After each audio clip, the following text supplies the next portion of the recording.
Hi hello friends, welcome back to our channel. Today recipe వచ్చేసి అలసందల కూర.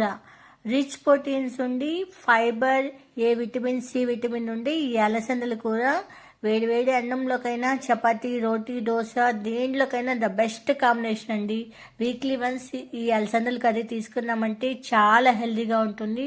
ఎంతో హెల్తీ అయిన ఈ అలసందల కూరను రుచిగా సింపుల్గా ఎలా చేసుకోవాలో ఈరోజు వీడియోలోకి వెళ్ళి చూసేస్తాం.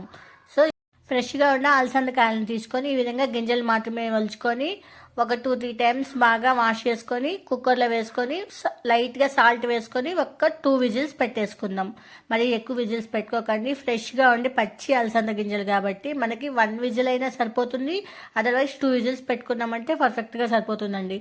విజిల్స్ వచ్చి చల్లారే లోపల మనం ఈ కర్రీకి కావాల్సిన పొడిని తయారు చేసుకున్నాం. ఈ ఒక్క పొడి వేసుకుంటే సరిపోతుంది. ఈ అలసందల కర్రీ అయినా, ఆనప గింజల కర్రీ అయినా, ఎలాంటి గింజల్లో కర్రీ అయినా ఈ ఒక్క పొడి ఇలా తయారు చేసుకొని పెట్టుకొని వేసుకున్నామంటే చాలా రుచిగా ఉంటుందండి. సో దీనికోసం ముందుగా ప్యాన్ పెట్టుకొని కొద్దిగా వేరుశనగ గింజలను వేసుకొని, కొద్దిగా పచ్చి కొబ్బరి, ఒక 2 ఎండుమిర్చి, కొద్దిగా జీలకర్ర ఎండింగ్లో వేసుకోండి. బాగా వేగిన తర్వాత చల్లారనిచ్చి మిక్సీ జార్లోకి వేసుకొని కచ్చా పచ్చగా గ్రైండ్ చేసుకొని సైడ్కి పెట్టుకోండి. ఇప్పుడు ప్యాన్ పెట్టుకొని ఒక 2 టేబుల్ స్పూన్ ఆయిల్ వేసుకొని పోపు దినుసులన్నీ వేసుకుందాం.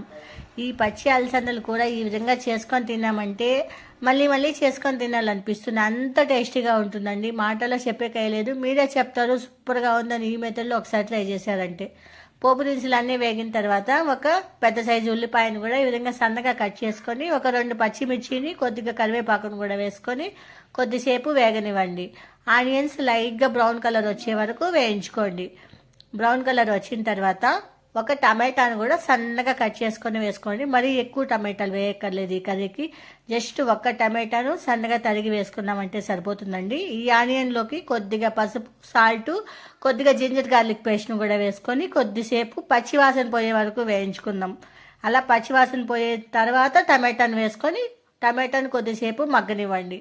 మరి ఎక్కువసేపు మగ్గక్కర్లేదు. జస్ట్ పైన తోలంతా లైట్గా స్మూత్గా తయారైందంటే సరిపోతుందండి. సో కొద్దిగా మగ్గిన తర్వాత దీనికి ఎక్కువ స్పైసీ ఏం అవసరం లేదండి. యాక్చువల్గా మా సైడు తీగూర అంటూ ఉంటాము, అలసందల తీగూర లేదా అలసందల మసాలా కూర ఇలా అంటూ ఉంటాము. పులుపు పోసుకొని చేసుకుంటా అంటారు కొంతమంది.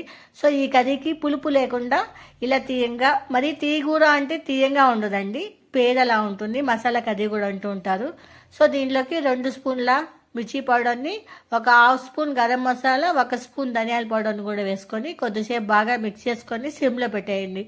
ఆయిల్ తెల్లుతుంది. ఈ విధంగా ఆయిల్ పైకి తెల్లిన తర్వాత ముందుగా ఉడకపెట్టుకున్న ఈ అలసందల్ని ఇందులోకి వేసేసుకొని కొద్దిసేపు బాగా మిక్స్ చేసుకోండి. బాగా మిక్స్ చేసుకున్న తర్వాత ఇందులోకి 1 గ్లాస్ వాటర్ని కూడా యాడ్ చేసుకోండి. యాక్చువల్గా గ్రేవీ పర్పస్ కోసం మనం వాటర్ని యాడ్ చేసుకుంటాం. తర్వాత అదే ఇంకిపోతుంది, మరీ ఎక్కువ వాటర్ అవసరం లేదు. 1 గ్లాస్ వాటర్ని వేసుకొని ముందుగా గ్రైండ్ చేసి పెట్టుకున్నాం కదా, ఆ పౌడర్ని ఇందులోకి వేసుకొని బాగా మిక్స్ చేసుకోండి. ఒక 3-4 స్పూన్స్ వేసుకోండి. ఎంత పట్టుకున్నామో పౌడర్ అంతా వేయాల్సిన అవసరం లేదు. ఒక 3-4 స్పూన్స్ వేసుకొని అలాగే స్టోర్ చేసుకున్నామంటే ఇంకోసారి కర్రీకి వేసుకోవచ్చండి. ఈ పౌడర్ వేసుకున్నామంటే మాత్రం చాలా రుచిగా ఉంటుంది కర్రీ మాత్రం. అసలు మా రాయలసీమ సైడు ఈ పౌడర్ వేసుకోకుండా ఏ కర్రీ చేసుకోరండి. ఎలాంటి కర్రీలో కన్నా ఈ పౌడర్ ఒక 2 స్పూన్లు వేసుకుంటారు. ఈవెన్ ఫ్రైలో కన్నా ఈ పౌడర్ చాలా బాగా యూజ్ అవుతుందండి. సో ఈ విధంగా వేసుకొని బాగా మిక్స్ చేసుకున్న తర్వాత సాల్ట్ సరిపోకపోతే చూసి వేసుకొని కొద్దిగా కొత్తిమీర వేసుకోండి. కొద్దిసేపు బాగా తెల్లనివ్వండి. ఈ వాటర్ అంతా ఇంకిపోయి కొద్ది గట్టిగా అయ్యే వరకు కర్రీని బాగా తెల్లనిచ్చి మీడియం ఫ్లేమ్లో పెట్టుకొని ఉడకనివ్వండి. అంతే అండి, ఎంతో ఈజీగా చేసుకున్నాం కదా. చాలా రుచిగా ఉంటుంది. వేడి అన్నంలోకైనా, చపాతీలోకైనా, దోశలోకైనా అసలు ద పర్ఫెక్ట్ కాంబినేషన్ కర్రీ ఏదైనా ఉందంటే ఇదే అండి. ఎప్పుడు చట్నీలు, పొటాటో కర్రీలు చేసుకుని ఎవరికైనా బోర్ కొడుతూ ఉంటుంది. సో ఈ విధంగా ఒకసారి అలసందల కర్రీ, అదేలాగా ఆనపకాయ గింజల కర్రీ ఇలా చేసుకున్నామంటే చపాతీలో కానీ, రోటీలో కానీ అసలు మర్చిపోలేరండి. ఆ టేస్ట్ అంత టేస్టీగా ఉంటుంది. మీరు కూడా కంపల్సరీ ఈ కర్రీని ఈ విధంగా గట్టిగా వచ్చేలాగా తయారు చేసి ఒకసారి అయితే తినండి. మీ పిల్లలు కానీ పెద్దోళ్ళు కానీ చాలా బాగా లైక్ చేస్తారండి. చూడండి, ఈ విధంగా గ్రేవీ అంతా ఇంకిపోయి గట్టిగా వచ్చే వరకు చేసుకున్నారంటే చాలా బాగుంటుంది కర్రీ. అంతే అండి, ఇంకా సర్వ్ చేసుకోవడమే. మీరు కూడా ఈ రెసిపీని ఇంట్లో ట్రై చేసి కామెంట్ చేయండి. ఈ వీడియో నచ్చినట్లయితే లైక్ అండ్ సబ్స్క్రైబ్ చేసి మీ ఫ్రెండ్స్కి షేర్ చేయండి. Thanks for watching.